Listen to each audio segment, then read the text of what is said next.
Et le secrétaire général de l'ONU s'est alarmé de la situation au Moyen-Orient et a appelé un cessez-le-feu immédiat. Les parties prenantes au conflit peuvent-elles revenir dans le cadre de la loi internationale? Élément de réponse avec le géopolitologue canadien Frédéric Lasserre.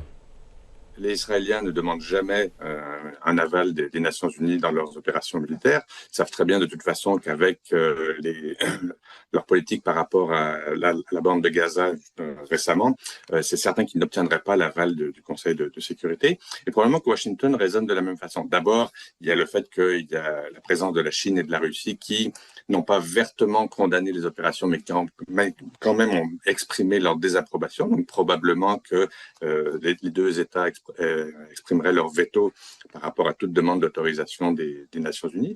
D'une part, d'autre part, il y a aussi la volonté de la part des États-Unis de ne pas se soumettre justement aux instances internationales, donc de garder son indépendance et de refuser toute forme de multilatéralisme. En fait, ça c'est à la base de la politique de l'administration Trump, c'est conserver toute latitude de manœuvre et ne pas demander la permission aux Nations Unies. C'est pas nouveau puisqu'il y avait déjà eu des campagnes de bombardement menées par Israël en octobre 2024, en juin 2025, donc une nouvelle campagne de bombardement de la part des Israéliens puis des Américains ensemble. Donc on peut imaginer qu'en fait ce sont les mêmes objectifs. L'argument qui est mis de l'avant, c'est d'essayer de mettre un terme au programme nucléaire iranien. Donc tant Israël que les États-Unis craignent beaucoup effectivement que l'Iran ne soit en mesure de se doter de l'arme nucléaire. Implicitement aussi, des deux côtés, je pense, il y a l'objectif d'essayer de faire tomber le régime. Donc, on aimerait bien effectivement qu'à force de bombarder le pays, le régime s'effondre et qu'à ce moment-là, on puisse assister à un changement de régime qui soit plus favorable aux intérêts américains et qui soit moins hostile aux intérêts israéliens. On voit qu'effectivement, il y a des cibles civiles qui sont parfois atteintes. On parle d'une école qui aurait été touchée par des tirs israéliens. Est-ce que c'était délibéré ou est-ce que c'était une erreur de ciblage? On ne le sait pas encore. Chose certaine, c'est que ces campagnes de bombardement visent avant tout les objectifs militaires, du moins c'est ce que affirment les États-Unis et Israël. L'idée étant aussi de décapiter le régime et d'envoyer le signal à la population, ben, nous sommes en mesure d'exercer une très forte pression, donc essayez de vous soulever. Bon, c'est un discours qui a déjà été prononcé à plusieurs reprises par les Israéliens et surtout par les Américains.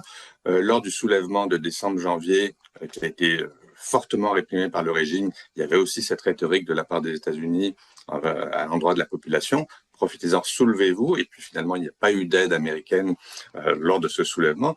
Donc on peut imaginer que maintenant la population sera sans doute un peu prudente avant de redescendre dans la rue, sauf si évidemment, peut-être, l'intensité des frappes fait effectivement vaciller le régime. Dans de la part des Occidentaux que d'autres États comme la Chine, il y a l'expression d'une très grande inquiétude, justement, que l'escalade militaire aboutisse à un chaos généralisé au Moyen-Orient, mais avec des nuances. Les Occidentaux mettent bien davantage l'accent sur la nécessité pour l'Iran d'arrêter ses attaques, alors que les Chinois appellent plutôt Israéliens et Américains à ne plus attaquer l'Iran. Donc on voit qu'il y a un petit peu une approche différente, même si globalement, de part et d'autre, on appelle à la fin des hostilités, à la reprise du dialogue et des négociations. Bon, tout le monde convient effectivement qu'il faut cesser les combats et essayer de trouver une solution négociée pour ménager à la fois les préoccupations en termes de sécurité de l'Iran, mais en même temps aussi tenir compte des craintes israéliennes et de reprendre les dialogues sur une base de bonne foi.